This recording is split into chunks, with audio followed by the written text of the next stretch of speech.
প্রিয় নড়াইলবাসী, আসসালামু আলাইকুম। দেশ গড়তে জুলাই পদযাত্রায় আমরা আজকে এসেছি আমাদের প্রিয় নড়াইলে।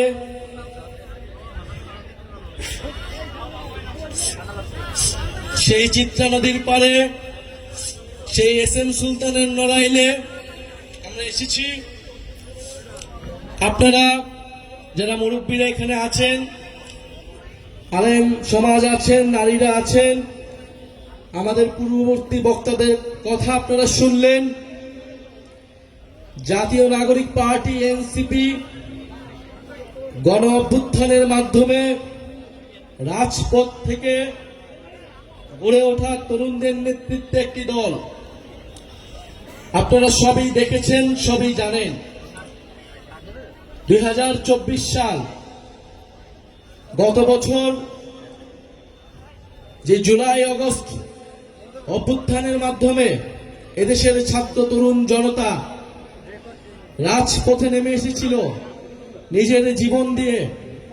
আপনাদের সন্তানেরা, আপনাদের ভাই, আপনাদের বোন, আপনাদেরই কারো বাবা রাস্তায় নেমে এসেছিল বাংলাদেশের মানুষের জন্য, দেশের স্বাধীনতা রক্ষা করার জন্য। এই নড়াইলেও 2 থেকে 3 জন শহীদ রয়েছেন। আমরা আজকের এই পথসভা থেকে নড়াইল সহ বাংলাদেশের গণ অভ্যুত্থানের সকল শহীদদেরকে শ্রদ্ধার সাথে স্মরণ করছি।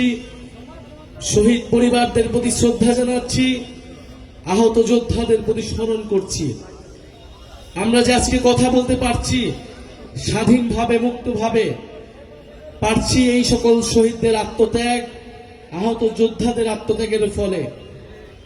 কিন্তু 1 বছর হয়ে গিয়েছে, আমরা সেই সকল শহীদদের, সেই সকল আহতদের যে আত্মত্যাগ, যে রক্তত্যাগ, তাকে যথাযথভাবে সম্মান দেখাতে পারিনি।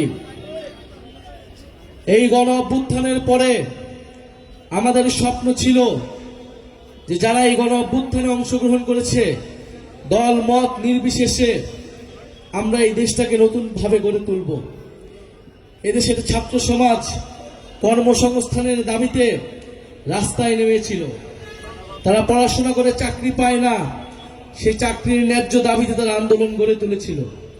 সেই আন্দোলনে পুলিশ, ছাত্রলীগ, সন্ত্রাসী বাহিনী সকলে নির্মমভাবে গুলি চালায়।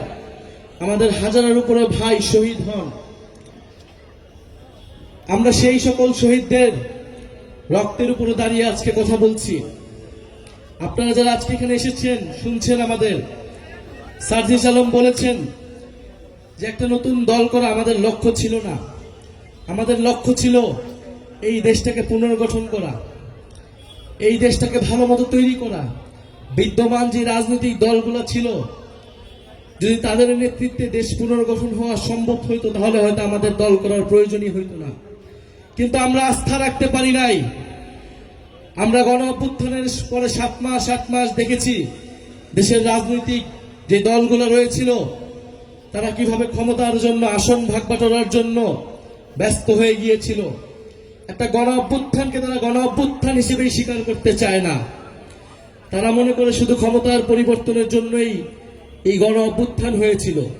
কিন্তু আমরা মনে করি যে দেশ পুনর্গঠনের জন্য, একটি সমৃদ্ধ বৈষম্যহীন গণতান্ত্রিক বাংলাদেশের জন্য এই গণ অভ্যুত্থান হয়েছিল।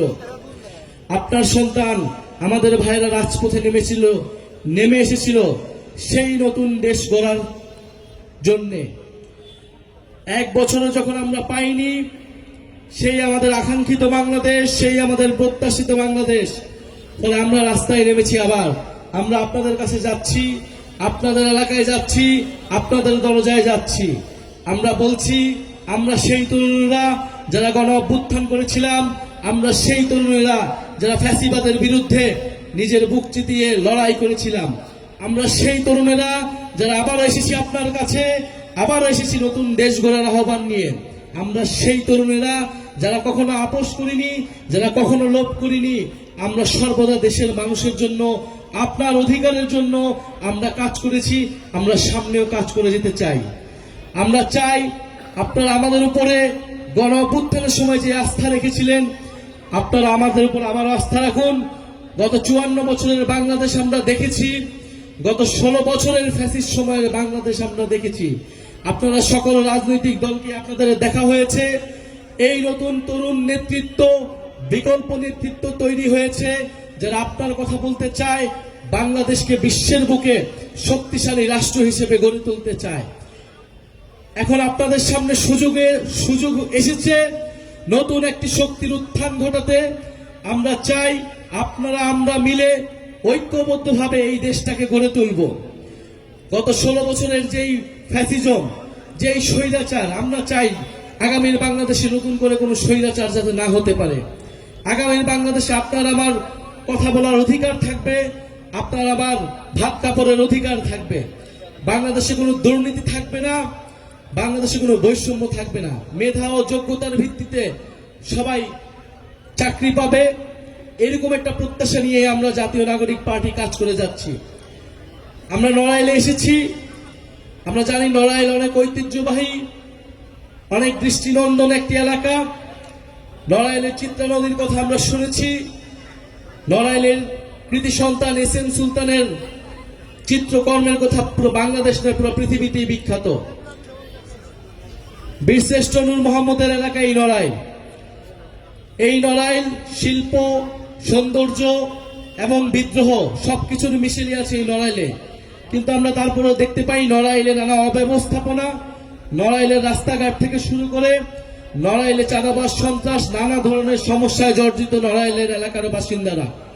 আমরা আপনাদের এলাকার সেই সমস্যা দূর করতে চাই। নড়াইলে যারা স্থানীয়ভাবে কাজ করছেন তারা আপনাদের জন্য কাজ করবেন, আপনাদের কথা বলবেন। ইনশাল্লাহ আপনারা যদি আস্থা রাখেন, আমরা আপনাদের জন্য, পুরো বাংলাদেশের সাধারণ মানুষের জন্য কাজ করব। আরেকটি কথা বলে শেষ করতে চাই, এই জুলাই গণ অভ্যুত্থানের পরে আমরা বলেছি যে গণহত্যার বিচার, দেশের মৌলিক সংস্কার এবং নতুন সংবিধান লাগবে। কিন্তু এখন পর্যন্ত আমরা সেই তিনটির কোনো একটিও সম্পূর্ণভাবে আদায় করতে পারিনি। এই সরকার এবং বিভিন্ন অন্যান্য রাজনৈতিক দল বিচার, সংস্কার এবং নতুন সংবিধানের থেকে নির্বাচন নিয়ে তাদের তড়িঘড়ি। কিন্তু আমরা স্পষ্টভাবেই বলেছি নির্বাচন আমরাও চাই, বিচার, সংস্কার এবং নতুন সংবিধানের মাধ্যমে নির্বাচনের দিকে যেতে হবে। ফলে আমরা এই বিচার, সংস্কার এবং নতুন সংবিধানের দাবিতে পুরো বাংলাদেশে যাচ্ছি। এর পাশাপাশি সংস্কারের যে জুলাই সনদ এবং অভ্যুত্থানের যে জুলাই ঘোষণাপত্র, আমরা তার কথাও বলছি। আগামী 3রা আগস্ট শহীদ মিনারে আমরা জড়ো হব। আমাদের যেই দাবি, জুলাই ঘোষণাপত্র এবং জুলাই সনদের জন্য আপনাদের প্রতি আহ্বান থাকবে, আপনাদেরকে আমরা দাওয়াত দিয়ে যাচ্ছি। অবশ্যই আমাদের সেই জুলাই সনদ এবং ঘোষণাপত্র আদায় করতে হবে। এটা শুধু বাংলাদেশের জন্য নয়, এটা এই নড়াইলের জন্য, যারা নড়াইলে শহীদ হয়েছে, যারা নড়াইলে যুদ্ধ করেছে, আহত হয়েছে, তাদের সকলের মর্যাদা এবং নিরাপত্তার জন্য আমাদেরকে জুলাই ঘোষণাপত্র অবশ্যই আদায় করতে হবে। নড়াইলবাসী, আজকে আমরা বিদায় নিচ্ছি। ইনশাল্লাহ আপনাদের সাথে আবারও দেখা হবে। আপনারা জাতীয় নাগরিক পার্টির সাথে থাকবেন, অভ্যুত্থানকারী ছাত্র জনতার সাথে থাকবেন এবং যে নতুন বাংলাদেশের আকাঙ্ক্ষা নিয়ে আমরা কাজ করছি সেই আকাঙ্ক্ষার প্রতি থাকবেন। সবাই থাকবেন তো? ইনকিলাব, ইনকিলাব, এনসিপি, এনসিপি, ক্ষমতা না জনতা,